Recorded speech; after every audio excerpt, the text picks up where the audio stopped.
Welcome to our Hong Kong Brief program. I am your host, Jenny.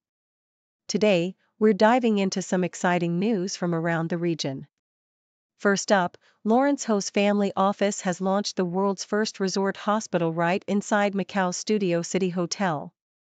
This innovative 15,000 square foot facility offers everything from health screenings to aesthetic treatments, aiming to turn Macau into a wellness tourism hotspot. It's a big move to diversify Macau's economy and create new jobs, all while boosting its reputation as a regional health hub. Next, let's talk about Hong Kong's impressive financial growth. The MPF system has hit a staggering 1.5 trillion Hong Kong dollars in assets, thanks to a record 207 billion Hong Kong dollars in earnings in just 9 months. The rally in Hong Kong and China stocks has driven this success, with an average return of 15.8%. Experts remind us to keep a diversified investment strategy for the long term, but it's clear that Hong Kong's retirement system is stronger than ever, helping workers build a secure future. Finally, Hong Kong is stepping up as a key financial connector in Asia. Thanks to its capital strength and unique political status, the city is attracting IPOs from India, Southeast Asia, and beyond. CITIC Securities International is playing a big role in sponsoring these listings, making Hong Kong a vibrant hub for regional and international companies. All of this positions Hong Kong as a crucial bridge linking the Asia-Pacific region's markets and investors. Please continue to watch for more detailed stories. South China Morning Post reports that Lawrence Ho's family office, Black Spade Capital, has pioneered a groundbreaking development in Macau's medical tourism scene by opening the world's first integrated resort hospital equipped with MRI and CT scan facilities within a hotel at Studio City. This innovative 15,000 square foot facility, part of Melco Resorts and Entertainment, aims to diversify Macau's economy away from reliance on gaming revenues, which surged last year to approximately $28.3 billion. Ho envisions this venture as a catalyst for transforming Macau into a regional hub for health and wellness tourism, offering services ranging from health screenings to aesthetic medicine, and fostering job creation. Backed by government support and strategic investments, Black Spade acquired a majority stake in IRAD Medical Holding, positioning Macau as a competitive destination for medical visitors from across Asia, especially China and Southeast Asia, thereby reinforcing the city's standing as a regional health and wellness destination. According to South China Morning Post, the Hong Kong MPF has achieved a historic milestone by surpassing 1.5 trillion Hong Kong dollars in assets after recording 207 billion Hong Kong dollars in earnings in the first 9 months of the year. This remarkable growth, driven by a robust stock market rally, particularly in Hong Kong and Chinese equities which returned over 37%, has translated into an average gain of 43,225 Hong Kong dollars per MPF member. The surge is largely attributed to the strong performance of equity funds, especially those invested in Hong Kong and China, and the broader market optimism fueled by continued U.S. Federal Reserve rate cuts and expanding tech earnings. Experts advise members to remain diversified and invest with a long-term perspective, emphasizing the importance of the default investment strategy fund, which automatically adjusts risk profiles based on age. While the market's positive momentum is promising, cautious investors are urged to prepare for potential adjustments, ensuring that the system continues to support Hong Kong's retirement savings and financial stability. The South China Morning Post highlights that CITIC Securities International's Li Chuanbo sees Hong Kong's evolving role as more than just a connector between mainland China and the world. He envisions the city as a vital bridge linking the entire Asia-Pacific region to global markets. The recent success of an IPO by Thai coconut water producer IFBH, which was heavily oversubscribed and raised over $149 million, exemplifies Hong Kong's expanding influence beyond traditional Chinese companies. Li emphasizes that Hong Kong's deep capital pools, regulatory advantages, and strategic position under one country, two systems make it uniquely capable of attracting high-quality listings from India, Southeast Asia, and even the Middle East, Japan, and Australia. As the city continues to host a growing pipeline of IPOs and deepen cross-border financial linkages, it is poised to become a premier international financial hub, leveraging its liquidity, legal framework, and institutional connections to foster regional growth and global integration.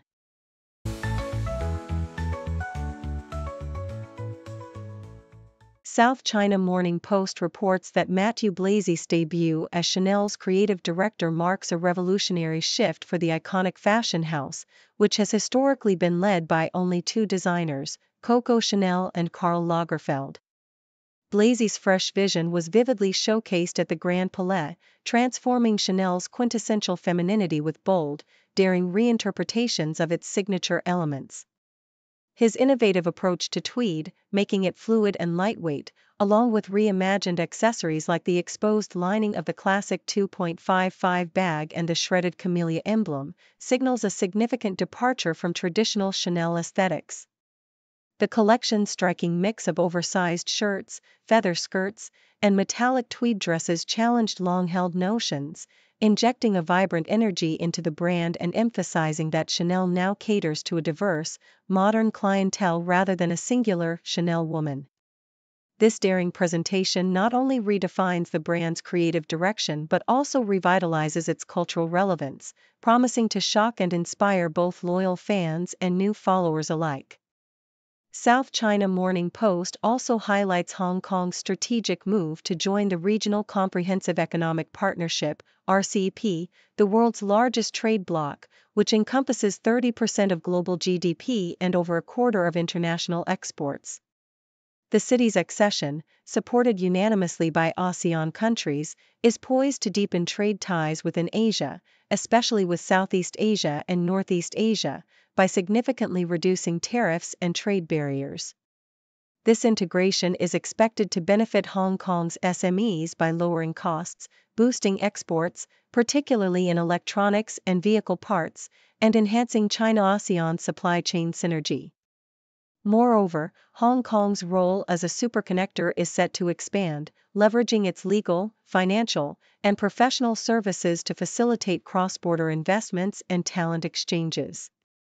The city's emergence as a top IPO market and its efforts to incorporate AI into legal services underscore its ambition to become a pivotal hub for regional economic growth, innovation, and cultural exchange, fostering a vibrant ecosystem that bridges China with the broader Asian landscape. Lastly, Jacob Collier's upcoming performances and cultural events across the Greater Bay Area, as detailed by South China Morning Post, showcase the region's vibrant arts scene. The schedule includes a diverse array of live music and theatrical productions, from the folk metal sounds of Nine Treasures in Guangzhou and Shenzhen to the historic Staatskapelle Dresden Orchestra's concert in Guangzhou, featuring Mozart and Bruce Liu. Jazz lovers will be treated to Diane Reeves and Jacob Collier's performances, blending international talent with local audiences. Additionally, family-friendly entertainment like The Tiger Who Came to Tea in Shenzhen and Guangzhou promises engaging theatrical experiences.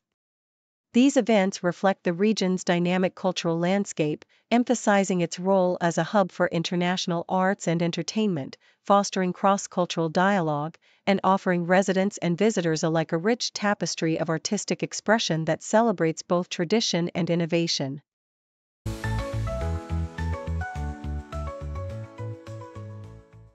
South China Morning Post highlights the inspiring journey of Hong Kong sculptor and community artist Mei Young, whose work exemplifies the transformative power of art to foster cultural understanding and social cohesion.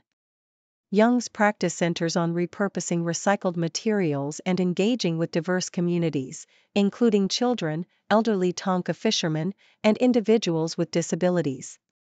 Her project Mizu Community Art exemplifies her dedication to intergenerational dialogue, as children interview elders about fishing traditions long vanished, transforming oral histories into tangible artworks.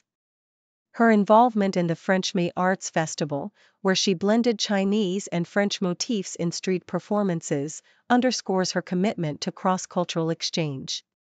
Her installations, like those linked to Hong Kong's heritage and her inclusive workshops for cancer patients and deaf individuals, reflect her belief that art should be accessible to all, embodying her ethos of community and heritage preservation.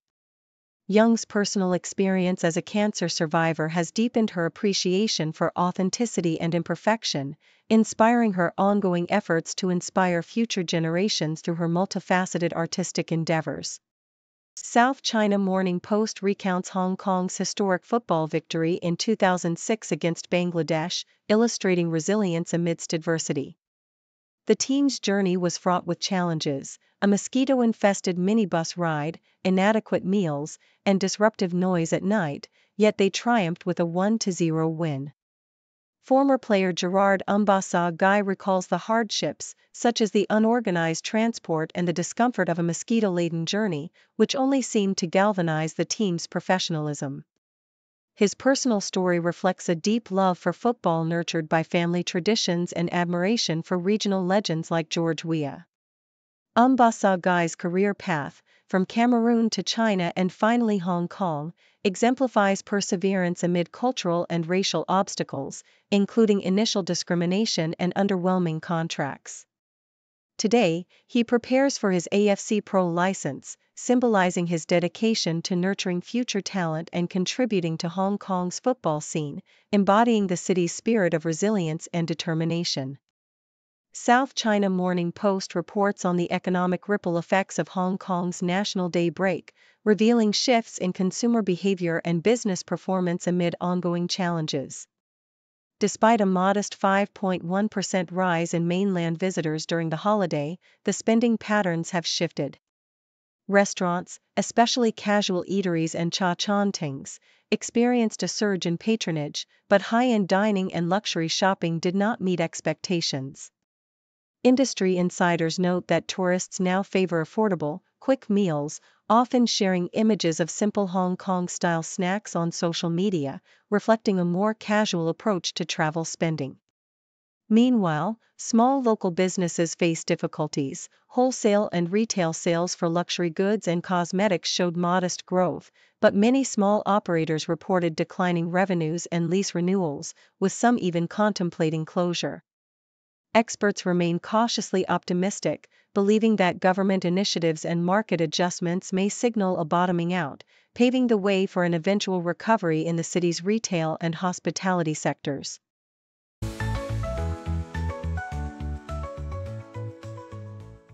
The Sydney Morning Herald reports on the highly anticipated Everest race, highlighting a recent trial run involving Hong Kong's Ka-ing Rising.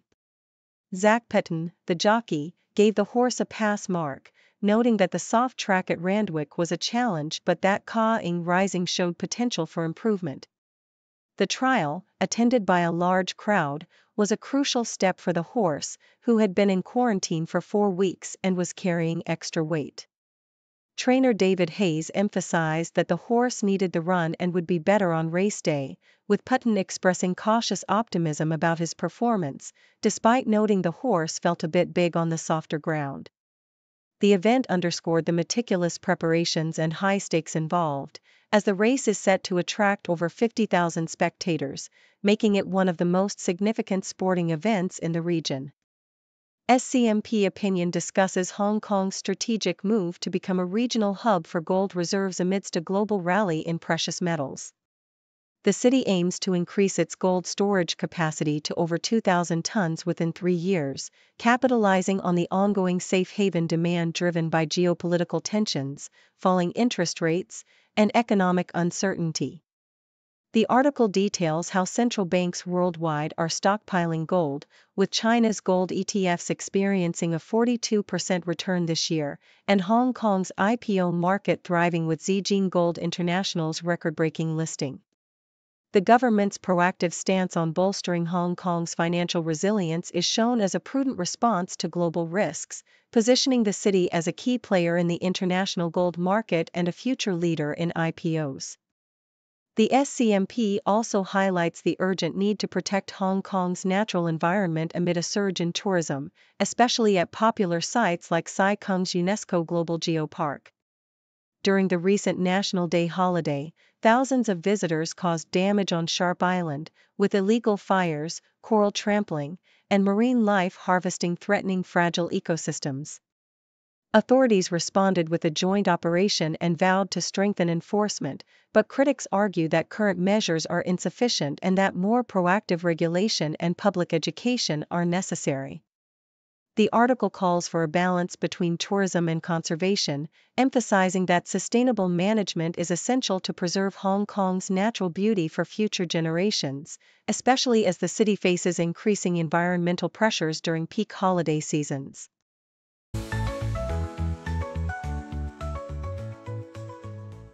The South China Morning Post highlights a captivating array of European exhibitions that promise a vibrant journey through the worlds of fashion and photography. London's National Portrait Gallery showcases Cecil Beaton's multifaceted talent, presenting his iconic photographs alongside sketches, costumes, and personal letters, offering an intimate glimpse into the glamorous world of mid-20th century icons like Elizabeth Taylor and Audrey Hepburn. Meanwhile, in Amsterdam, the Stedelijk Museum presents a retrospective of Erwin Olaf's daring and provocative photography, including lesser-known works, personal artifacts, and his final video piece, capturing the rebellious spirit that defined Olaf's artistic journey. Across the Seine in Paris, the Musée des Arts Décoratifs celebrates a century of Art Deco with the largest collection in the world, commemorating the influential design movement that began in France in the 1910s, with an exhibition spanning from October 2025 to April 2026, emphasizing the enduring elegance and innovation of this decorative style.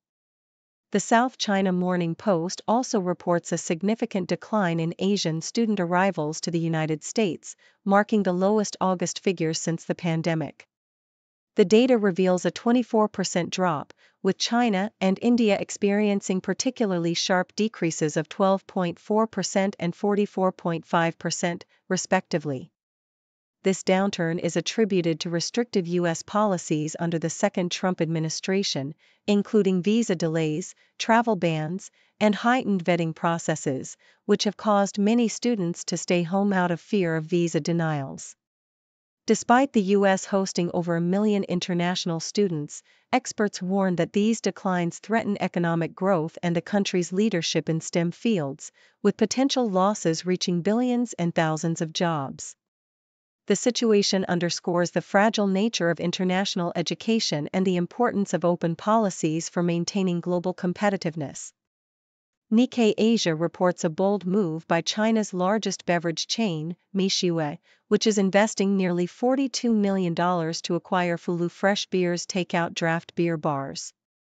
This strategic expansion aims to diversify Mixue's offerings beyond its popular fruit drinks, ice cream, and tea beverages, targeting a broader demographic, including older consumers. The acquisition gives Mixue a majority stake in Fallujah and positions it as a key player in China's burgeoning craft beer market, known for its affordability and innovative blends of beer with fruit, tea, and milk. With over 53,000 stores across China and international markets, Mixue's latest investment reflects its ambition to grow beyond traditional beverages and tap into the fast-growing alcohol-to-go sector, signaling a new chapter in its expansion strategy.